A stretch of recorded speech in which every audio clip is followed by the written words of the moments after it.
Hello viewers, here is a Hampton Bay ceiling fan. There's the Hampton Bay logo, that is the sticker kind, just stuck on the housing there. I'm not sure which manufacturer made this thing. It doesn't seem particularly SMC-esque to me. Perhaps air-cool maybe, I don't know. I'm sure somebody can tell me what manufacturer this is. I believe the blades are plain on both sides. Yep, they are. No stencil, no cane. I don't even think they're reversible. No, it's the same finish. So this is probably an economy grade fan. And the other thing I noticed about it, which is kind of odd, is there's no, I don't know what it's called, dust cloth kind of thing, you know, this cloth material there. It's not there, and I don't know if that's intentional, it was never there, or if it has come out over the years, or what. But it's quite noticeable that it's not there. It makes a big difference on the aesthetics of the motor housing, as you can see right through to the motor. It's a decent sized motor, and the fan performs surprisingly well for a 42-inch Hugger fan. In a lot of ways it looks like a small Chatham, though I know the Chatham never came in 42 inches, so I don't know what the model number or name or whatever it is would have been on this. I'm sure somebody can tell me that as well. I would imagine this is a product of the 90s, and this is the light that it came to me with. I don't know if it's original or not. I don't believe these are the shades that it came to me with. This one may be, actually. This one's definitely not, because it's clean. These two may have been. I don't remember.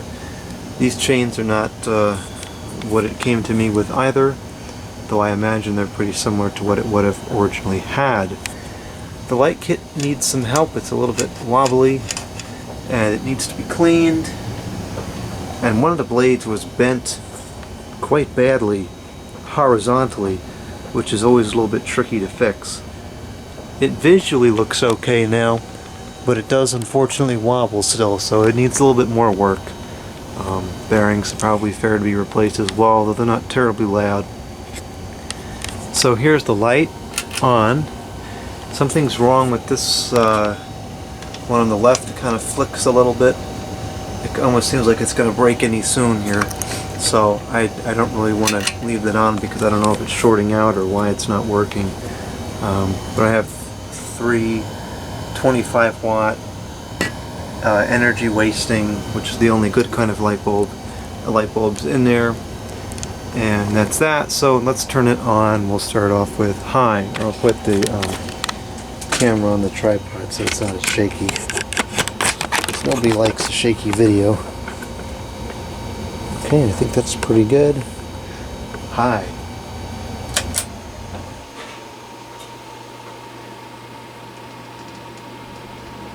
It does have a decent hum to it. Sounds a lot like, reminds me of Encon fans. But it's not terribly loud. It's noticeable, but it's not unbearable. And as I said before, it really does move quite a bit of air. Of course, being mounted on this kind of a ceiling, it's going to perform a lot better because there's more air on top of the blades. But you can see it's you know, pushing a good amount of air around. Not too shabby. I'll turn this Grady thing off for a moment, see if I can capture the sound of the motor.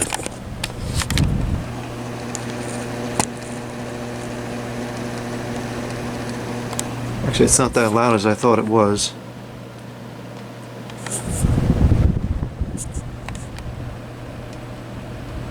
It's really an impressively strong breeze under this fan. See, even the air recirculating into it is moving stuff around.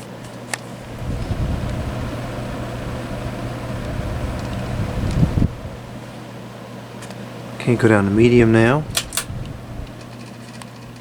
Something's vibrating.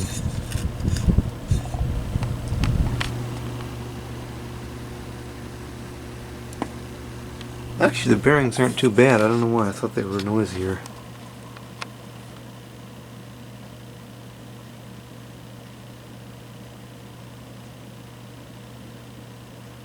And this thing goes pretty fast. This is probably close to the high speed of something like that.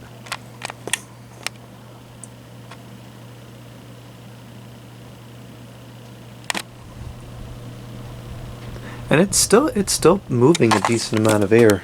It'll be interesting to test this on a normal ceiling and see if it still performs relatively well.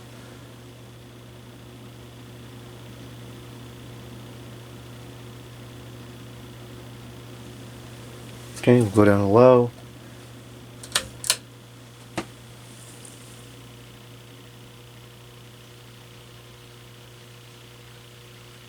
I can't really hear it humming anymore. This is not a very quiet environment down here, but I think it's pretty quiet at this point.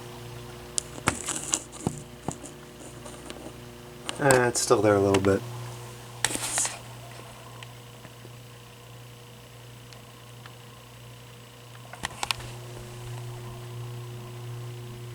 And there's still a noticeable amount of air coming out of this fan.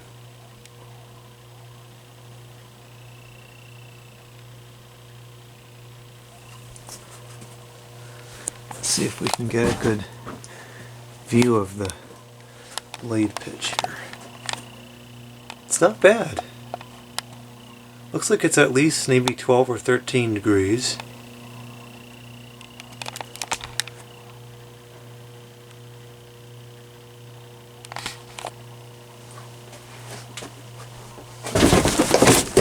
Okay, it's time to move this box before I die. Keeping that box, it's a nice box to put phones in.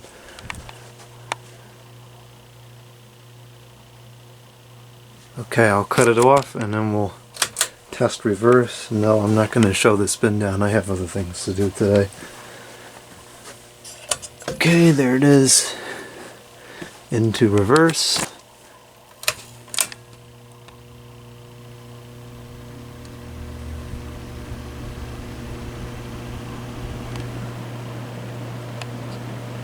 And I mean, I don't want to sound ridiculous here, but it's really moving the air. Look at this. Oh man, that happened last time I tried to test airflow in reverse, but you can see it's drawing the air up pretty good. Not bad. Did this just break? Oh, look at that. It's still hanging on. Really, it's not a bad performer at all. I'm impressed.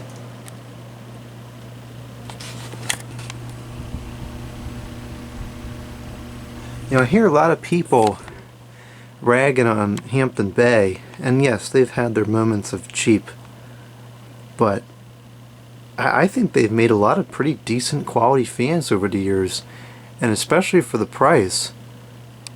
I don't know. I like their stuff. I think it's pretty good. You know, this is not moving as much air as a Panama would or something with a cast iron motor would, but you know, we're talking hundreds of dollars, probably less than $70.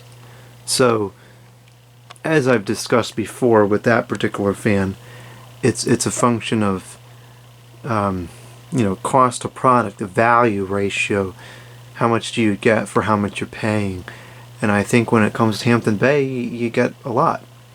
So anyways, that's that. I'm not going to show the spin down because it's going to take too long.